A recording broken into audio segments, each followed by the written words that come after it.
આ છે લહેરેશ્વર મહાદેવ મંદિર। હવે આપણે તેની અંદર જઈએ। જો અહીંયા આપણે મહાદેવના દર્શન કરીશું। ખૂબ અતિ પ્રાચીન મંદિર છે। ચલો અંદર જઈને આપણે દર્શન કરીએ। ચેનલમાં નવા હોય તો સબસ્ક્રાઈબ કરી દો અને વિડીયોને લાઈક કરો।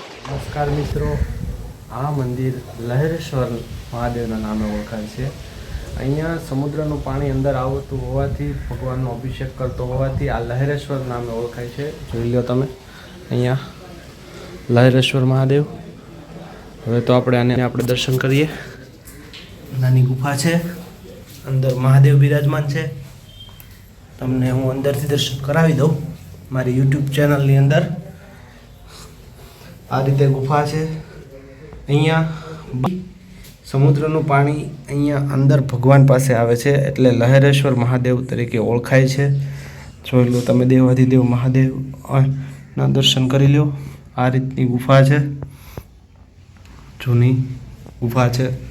તેની અંદર અત્યારે હું અંદર છે ગુફાની। ત્યાં પણ ખૂબ સારી કરવામાં આવી છે, લેમ્પ રાખવામાં આવ્યા છે। નવા બંદર જે ઉનાની નજીક આવેલું છે, ત્યાં આ સ્થળ આવેલું છે।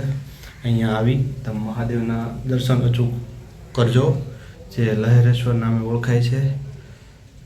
તો તમને હું નજીકથી ભગવાનના દર્શન કરાવી દઉં।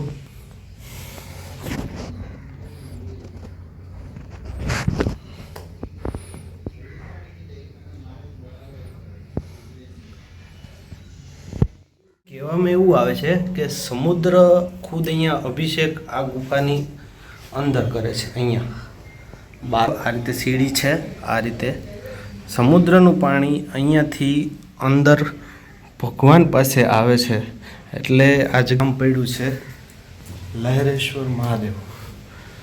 જોઈ લો, આ રીતનું પાણી જ છે, હું તમને બતાવી દઉં। આ સમુદ્રનું પાણી છે। અમારા પગ જે છે આ બધું અહીંયા આવે છે। ખૂબ જ અતિ પ્રાચીન મંદિર છે। અહીંયા આવીને દર્શન કરવાથી મનોકામના પણ પૂરી થાય છે। જોઈ લો, અંદર પાણી છે। તો